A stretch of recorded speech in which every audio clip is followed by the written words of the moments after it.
So today we're going to talk about Dr. John Kellogg. Does that name sound familiar? Yes, he did invent Corn Flakes. I really like cones. Also, what does Corn Flakes have to do with sexual repression? Okay, we're going to talk about that as well. But first, you have to know about him. He was actually a very fascinating individual. He was a businessman, he was a surgeon, he was a food reformer, very religious, and he was a vegetarian. And all of that does play a role in Corn Flakes. It's cold!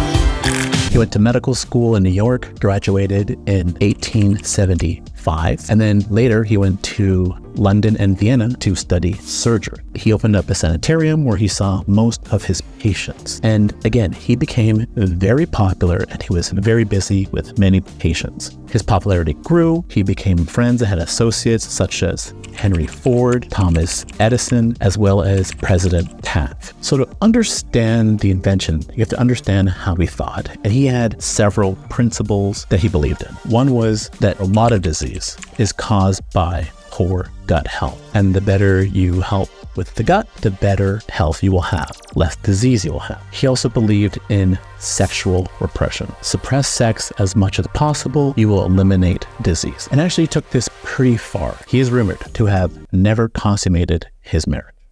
And lastly, he was a strict vegetarian. He believed that you shouldn't eat anything that had flesh, and that if you obeyed these rules, you would actually have the best health you could. But it went further than that. In his sanitarium, some of the stuff that he believed and promoted was enemas. He actually was crazy about them, and he performed them on everybody. Not only would he use water, one of the things he liked to use was yogurt. And even stranger, he actually practiced what he preached and definitely performed enemas on himself. The sexual repression component actually went pretty extreme as well, tying down patients. If he believed they were masturbating, he would do everything for them to avoid it. He would recommend and perform circumcisions to decrease the rate of masturbation in patients and therefore promote better health. He would promote and repress masturbation, believing that, one, it would lead to better mental health, physical health. And one of the things he used to help suppress masturbation was circumcision. And then again, he was strictly religious. Okay, so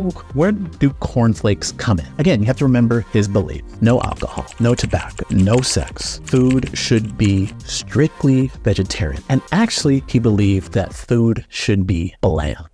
How bloody fucking dare you! Don't be stupid. Don't be so stupid. Again, he believed that if food wasn't bland, it would excite you too much. And that kind of goes to the role of sexual activity. We don't need to excite people. We need bland, boring food. So he fed this granola-based, wheat-based cereal, essentially, to everybody in his sanitarium. And people actually liked it. People that left the sanitarium would rave about this food. And so essentially, him and his brother got together and marketed it. So in 1896, he patented Corn Flakes. And again, it became wildly successful. And if you think about it, it essentially hit all the marks he wanted to make for food. Bland, helped digestion, wasn't exciting, didn't cause people to get excited, and it was a vegetarian meal. And that's essentially how breakfast or the breakfast industry started, with him as the leader. So a little bit more about Dr. Kellogg. He's actually, or reported to be,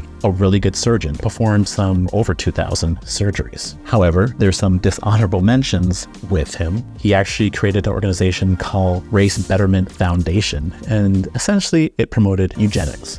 But in conclusion, he was a very interesting guy, multifaceted, strange, especially with the sexual repression and the strict vegetarianism and how religious he was. But one thing he did do was change the American diet.